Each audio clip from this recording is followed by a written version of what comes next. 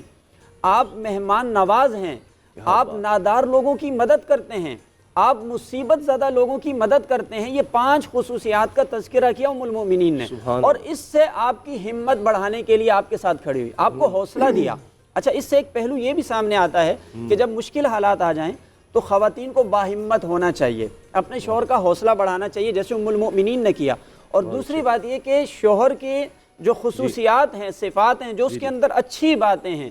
ان کو بھی خواتین اپنے جو ہے پیش نظر رکھیں کہ جب موقع کی مناسبت سے ان کی وہ خصوصیات بھی ان کا حوصلہ بڑھانے کے لیے ذکر کرنی چاہیے. اچھا, اسی سے جڑے اور بہت سے سوال ہیں کہ کیا شوہر جو ہے بیوی کو کہہ سکتا ہے کہ گزارا ہو نہیں رہا تو تم بھی میرا ہاتھ بٹاؤ, کام کرو, یا یہ ہے کہ اگر شوہر منع کرے تو کیا پھر عورت کو لازمی ہے منع ہو جائے؟ یہ سب سوال بھی پوچھیں گے. ایک سوال کہا جا رہا ہے نوید عباسی صاحب, مفتی صاحب, کہ امامت کے حوالے سے عورتوں کی امامت کیا خاتون کر سکتی ہے, اس کے حوالے سے کچھ فرمائیے گا. دیکھیے, گزارش یہ ہے کہ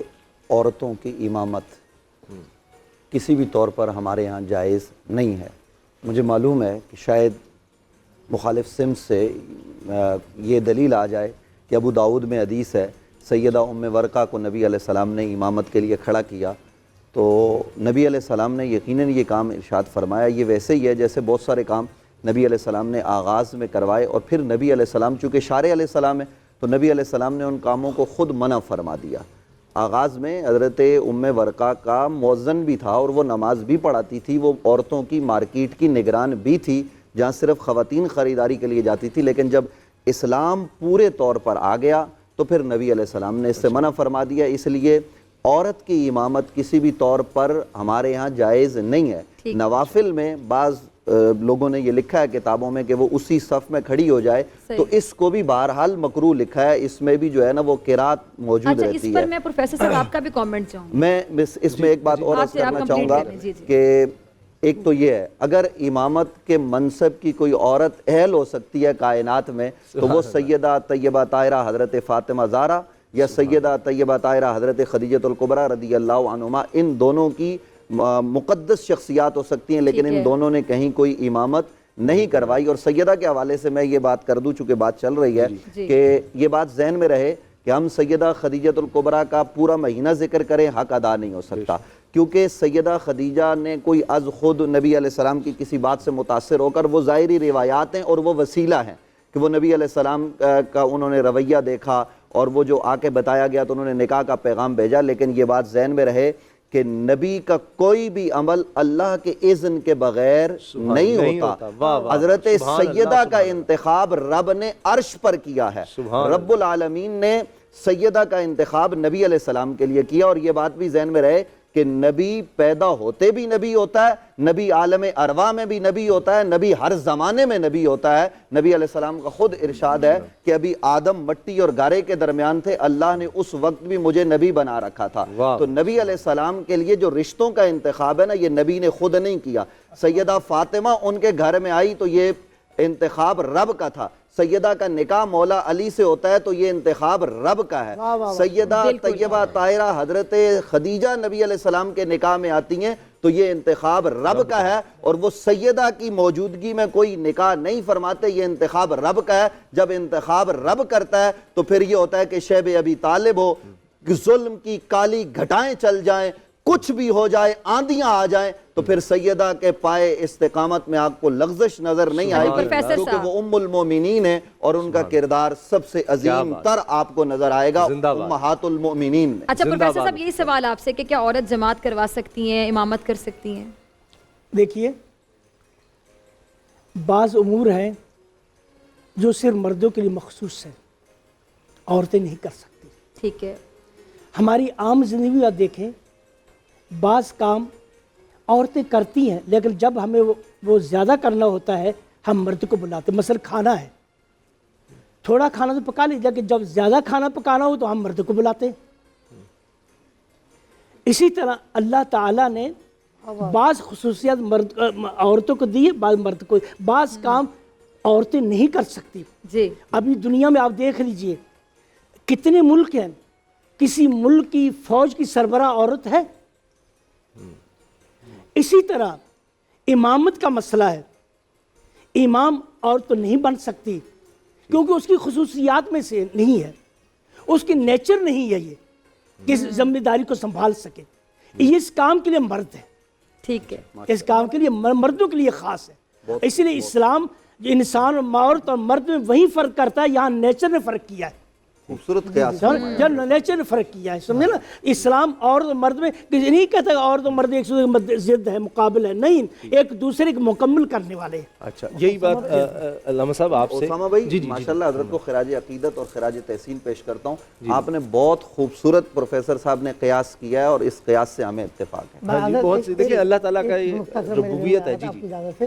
اصل میں آج کوئی بڑے گھرانے کی عورت اگر نکاح میں آ جائے تو آپ نے دیکھا وہ اس کے پاؤں زمین پر نہیں ہوتے کہ جی وہ مالدار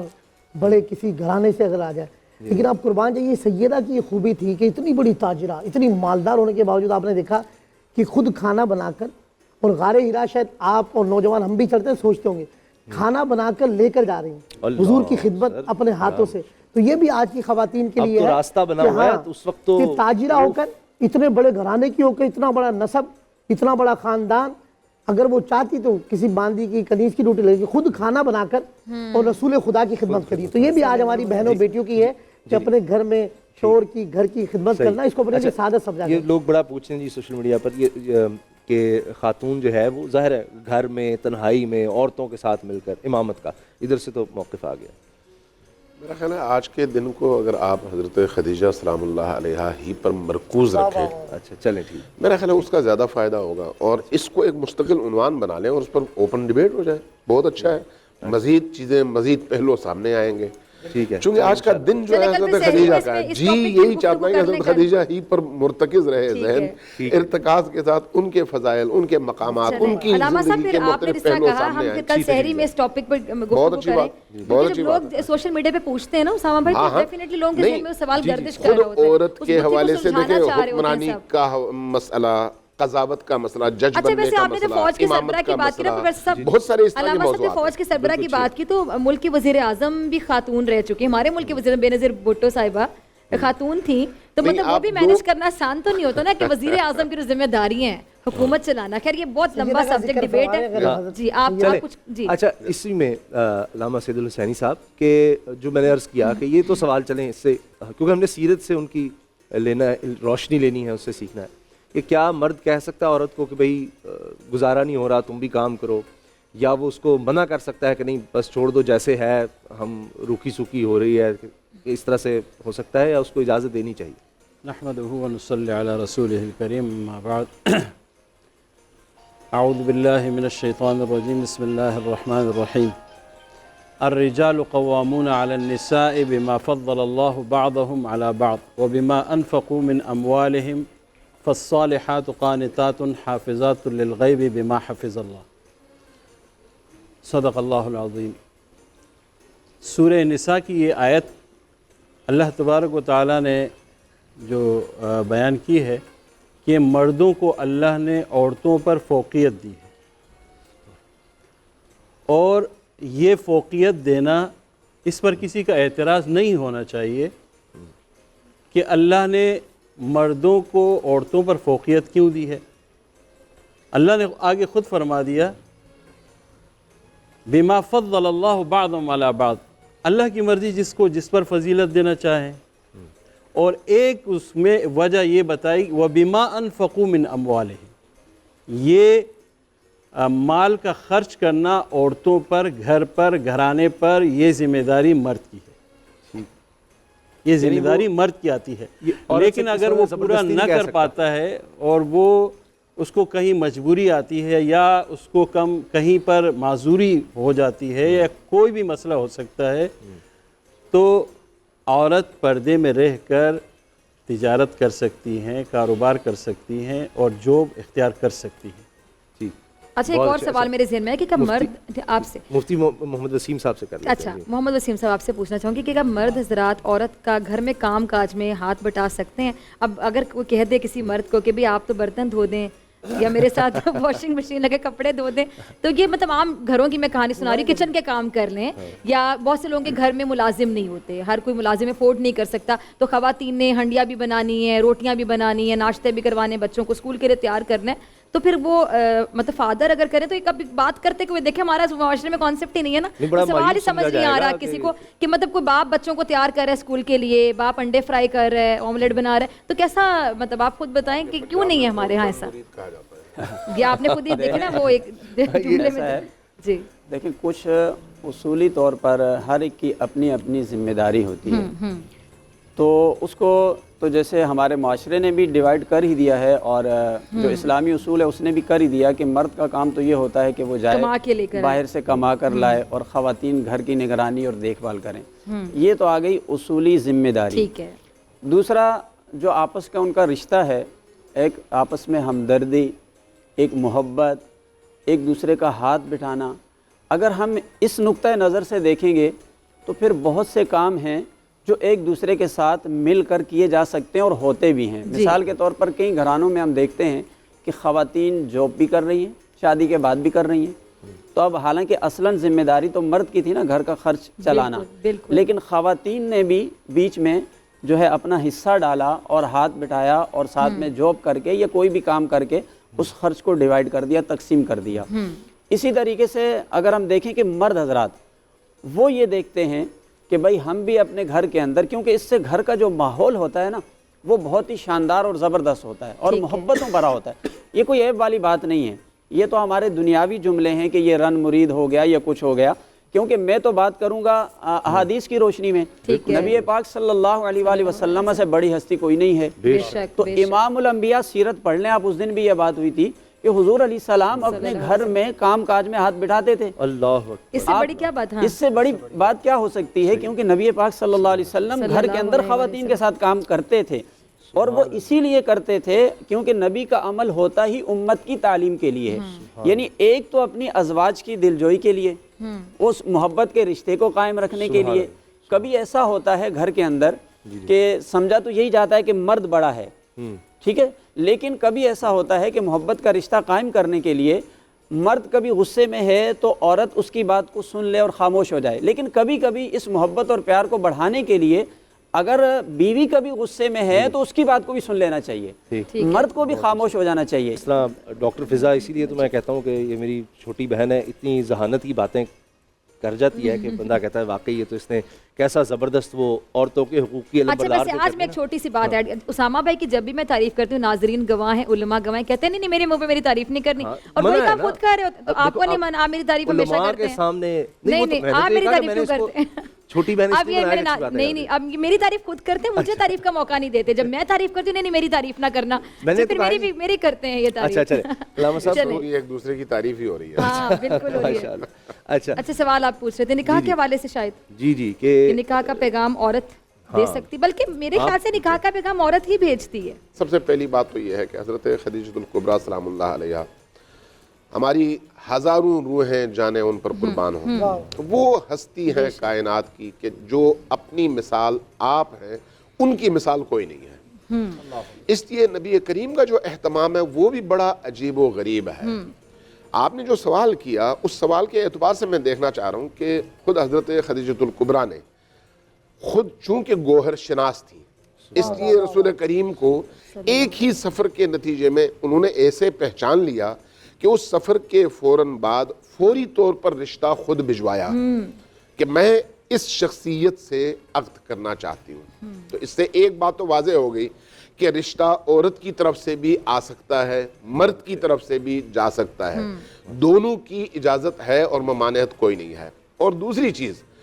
ایک بات جو ہمارے ہاں عام طور پر بر صغیر میں خصوصاً پاکستان میں معروف ہے, اور ہمارے اس کی شاید ایک وجہ یہ ہے کہ ہمارے بچپن میں نصابی کتابوں میں یہ چیزیں ڈال دی گئیں, جس میں کہا گیا کہ حضرت خدیجہ کی شادی کی عمر 40 سال ہے. میں تحقیق کر رہا تھا اس پر, تو میں جو حوالے آپ کے لیے لے کے آیا ہوں وہ سارے کے سارے اہل سنت کے بڑے معروف اور بڑے قداور لوگ ہیں, جن میں ہشام ابن عروہ ہیں. وہ اپنی کتاب میں کہتے ہیں کہ شادی کے موقع پر حضرت خدیجہ کی عمر جو ہے وہ 40 سال تھی. امام حاکم نیشابوری نے اس قول کو نقل کیا, نقل کرنے کے بعد کہا کہ یہ شاذ قول ہے, یعنی بہت ہی غیر معروف قول ہے. اس کے بعد آگے فرمایا کہ حضرت خدیجہ جب وفات پائیں تو ان کی عمر 57 سال تھی. یہ حاکم نیشابوری, اب امام حاکم نیشابوری وہ کون نہیں جانتا, تو کہا کہ ان کی عمر 57 سال تھی. 57 سال کا مطلب یہ ہے کہ ان کی زندگی کے 25 سال نبی کریم کے ساتھ گزرے ہیں, تو شادی ہوئی ہے 27 سال میں, لہٰذا ان کی عمر 27 سال تھی. اب امام بیہقی نے فرمایا کہ ان کی عمر 57 سال تھی وفات کے موقع پر, اور 25 سال ان کے گزرے ہیں نبی کریم کی رفاقت اور معیت میں. یہ دو اقوال آئے. اور اسی طرح سے امام بیہقی نے ایک جگہ فرمایا کہ جو اصح قول ہے وہ حضرت خدیجہ سلام اللہ علیہ کی 25 سال کی عمر میں شادی ہے. ابن سعد, ذہبی, اربلی, ان تینوں نے حضرت ابن عباس سے نقل کیا ہے کہ ہم رشتے کے لیے گئے تھے, اس وقت حضرت خدیجہ کی عمر 28 سال تھی جب آپ حضرت رسول خدا کے عقد میں تشریف لائیں. یہ سارے کے سارے جتنے حوالے میں نے دیے ہیں یہ وہ مورخین ہیں جو مذہبی اور فرقہ وارانہ بحثوں سے بالاتر خود اہل سنت ہیں لیکن بڑے مورخین ہیں. ان کے ساتھ جو شیعہ مورخین ہیں ان میں نے صرف 3 کے حوالے دیے ہیں. ایک الصحیح من سیرت النبی ہے, وہاں پر جعفر مرزا عاملی ابن شاہ راشوب سے اور احمد بلازری سے اور سید مرتضیٰ سے نقل کرتے ہیں اور کہتے ہیں کہ آپ شادی کے موقع پر باکرہ تھیں. یعنی ایک اس الجھن کو ہمیں دور کرنا چاہیے ان محققین کی نگاہ میں کہ 40 سال نہیں بلکہ آپ کی عمر کم سے کم 25 سال اور زیادہ سے زیادہ 28 سال بیان کی گئی ہے شادی کے موقع پر. اچھا, اس میں ہے کہ علماء جتنے ہیں وہ بیٹھ کر ظاہر کے ساتھ بھی ظاہر ہے بات کر کے تحقیق کریں, کتابیں نکالیں, کنگھالیں. یعنی یہ تو نہیں ہے نا کہ کہیں پر کوئی بات ہمارے کسی بزرگ نے میرے کان میں ڈال دی تو اسی پر جو میں آنکھ بند کر کے تحقیق کا دروازہ بند کروں, یہ تو نہیں ہے. ہمیں تحقیق کر کے آگے بڑھنا چاہیے, چونکہ یہ ہستیاں وہ ہیں, نام ہی ایک تحقیق اور جستجو جی کرتے چلے, یہ جو ہستیاں ہیں عالم اسلام کا سرمایہ ہیں, بے شک اس لیے ان کی زندگیوں کے ان پوشیدہ پہلوؤں پر زیادہ سے زیادہ تحقیق کرنے سے ہمیں زیادہ سے زیادہ دین فہمی کا موقع ملتا ہے. تو اس لیے حضرت خدیجہ سلام اللہ علیہ کی زندگی کا ایک پہلو تو یہ. دوسرا پہلو جو میں صرف ایک جملے میں عرض کر کے نکل جاؤں گا آگے, وہ یہ ہے کہ وہ خاتون جن کے اونٹوں کے کاروان میں موجود اونٹوں کی شمارش اور ان کا گننا ممکن نہیں تھا, اس خاتون نے اپنی زندگی کے 3 سال نبی کریم کے ساتھ شیب ابی طالب میں اس طرح سے گزارے کہ پتے کھائے. ذرا تصور کریں کہ انسانی تاریخ میں ایسی عظیم القدر خاتون کی کوئی مثال مل سکتی ہے جس نے خوشی کے ساتھ یہ سارا قبول کیا ہو, اور پھر جب نبی کریم سے آپ کی شادی ہوئی اور آپ نبی کریم کے گھر تشریف لائے تو قریش کی تمام خواتین نے حضرت خدیجہ کا بائیکاٹ کیا. اس بائیکاٹ کے نتیجے میں سوشل بائیکاٹ ہے یہ, اس کے نتیجے میں خدیجۃ الکبریٰ سلام اللہ علیہا اکیلے پن کا شکار ہوئی. تو یہ ایک موقع ایسا آیا کہ حضرت خدیجہ حاملہ تھیں اور حضرت فاطمہ الزہرا سلام اللہ علیہا شکم مادر میں تھیں. نبی کریم تشریف لائے گھر کے اندر تو دیکھا حضرت خدیجہ کسی سے گفتگو فرما رہی ہیں, تو پوچھا کہ اے خدیجہ کس سے گفتگو کر رہی ہو؟ جواب میں فرمایا کہ میرے پیٹ میں جو بچی ہے اللہ نے مجھے دی ہے، یہ مجھ سے گفتگو کر رہی ہے اور میں اس سے گفتگو کر رہی ہوں، میری ان تنہائیوں کی مونس اللہ نے فاطمہ کو بنایا ہوا ہے۔ یعنی ان کا ظاہری اس دنیا میں بھی اس حال حیات میں مقام وہ ہے کہ اللہ تبارک و تعالیٰ نے یہاں پر ان کو وہ مقام دیا ہے، اور پھر جو مقام نبی کریم نے ان کو عطا کیا اور جو اہمیت دی اس کی تو آپ مثال ہی پیدا نہیں کر سکتے۔ ایسی ہستیوں کا اور ذکر کریں گے۔ ہم اہل سنت کے ہاں نبی علیہ السلام کی دیگر بنات بھی ہیں، تو یہ جو عمر کا تعین کر کے بنات مصطفیٰ کا ان کے نزدیک ٹھیک ہے، ہمیں ان کے احترام ہے اہل تشیع کا، لیکن ہم اہل سنت کے ہاں یہ ہے کہ نبی علیہ السلام کی 4 بیٹیاں ہیں، اور ہم استدلال کرتے ہیں قرآن سے، یا ایھا النبی کل ازواج کا و بناتے کا، یہ جمع ہے، تو ظاہر نبی جب اپنی ساری بیویوں سے اور ساری بیٹیوں سے بات کریں گے تو پھر بیٹیاں 3 سے زائد ہونی چاہیے، اور وہ 4 ہیں۔ تو عمر کے تعین میں اختلاف ہو سکتا ہے، 37 سال بھی بعضوں نے لکھی ہے، 36 بھی لکھی ہے، 42 بھی لکھی ہے، تو تاریخ ظاہر ہے کہ تاریخ میں اختلاف ہے، اور اگر ہم تاریخ پر کلام کریں گے تو بہت سا کلام ہو جائے گا۔ علامہ صاحب نے جو گفتگو کی وہ ان کے مکتب کے حساب سے ٹھیک ہے، میں نے اہل سنت کا انہوں نے کہا ہے دیکھیں اہل سنت ہی کی کتابوں میں آپ کی بات سے اختلاف نہیں کرتا، صرف بات کھولنے کے لیے عرض کروں گا۔ دیکھیں 25 سال ہو یا 42 سال ہو، بچیوں کی تعداد کا مسئلہ یہاں پر نہیں آتا ہے، وہ ایک الگ چیپٹر ہے۔ اگر آپ 25 سال کی عمر میں کہتے ہیں تو بچہ، لیکن میں ابھی اہل تشیع کی کتابوں کے درجنوں حوالے دے دوں گا، مسئلہ بہت اچھی بات ہے، مسئلہ یہ بہت نہیں اچھی ہے، بات ہے نا، میں تو آپ کو دعوت دے رہا ہوں، اصل میں میں آپ کو دعوت دے رہا ہوں، آپ حوالے دیں، ہم حوالے دیں، جس سے قربتیں بڑھیں، جس سے غلط فہمیاں دور ہوں، تو اس کے لیے میں نے اس لیے آپ کو حوالے وہ دیے جو اختلاف کے لیے نہیں دیے۔ آپ میرا لہجہ دیکھ رہے ہیں، میں صرف یہ عرض کر رہا ہوں کہ اہل سنت کے ہاں یہی لوگ مستند اور معتبر نہیں ہے، اس کے علاوہ دیگر روایات میں اس پر بھی کلام ہے، بخاری میں بھی ہے، مسلم میں، دیگر جو ہماری مستند ترین کتابیں ہمارے دیگر ائمہ نے اس پر کلام کیا ہے، اور صراحت اور وضاحت موجود ہے۔ اور ہمارے یہاں یہ جو بات ہے 40 سال والی، یہ چونکہ کثرت کے ساتھ روایت ہوئی ہے اور کتابوں میں موجود ہے، 39 سال بھی ہے، 33 سال بھی ہے، تو اسی طریقے سے یہ ہمارا کوئی مطلب یہ اختلافی مسئلہ نہیں ہے، جو وہ ان کا نظریہ ہے وہ ان کا نظریہ ہے، ہم نے اپنا بیان کر دیا کہ نبی رحمت صلی اللہ علیہ وسلم کے ساتھ جب نکاح ہوا تو اب یہ ایک اختلافی مسئلہ ہے کہ سیدہ حضرت خدیجہ باقرہ تھی یا نہیں، یہ ایک الگ پہلو ہے، لیکن ہم یہ کہنا چاہ رہے ہیں کہ نبی علیہ السلام کی جو اولادیں تھیں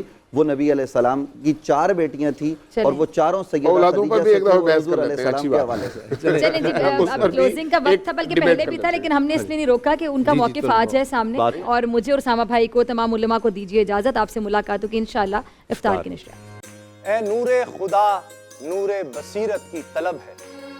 رمضان کا صدقہ تیری رحمت کی طلب ہے، مخفی ہیں اسی ماہ میں رحمت کے قرینے، گرداب سے نکلے ہوئے بخشش کے سفیر، گویا ہیں تیرے عشق میں ہم سب برابر، مجلس کو تو گلدستہ فردوس بنا دے، رندوں کو ثنائے شہ لولاق پلا دے، تو شمع قلم کو ید بیضائی عطا کر، بچوں کو تو افطار میں تسنیم عطا کر۔ رمضان مبارک کی خصوصی نشریات رمضان میں بول، صرف بول انٹرٹینمنٹ پر۔ رمضان میں بول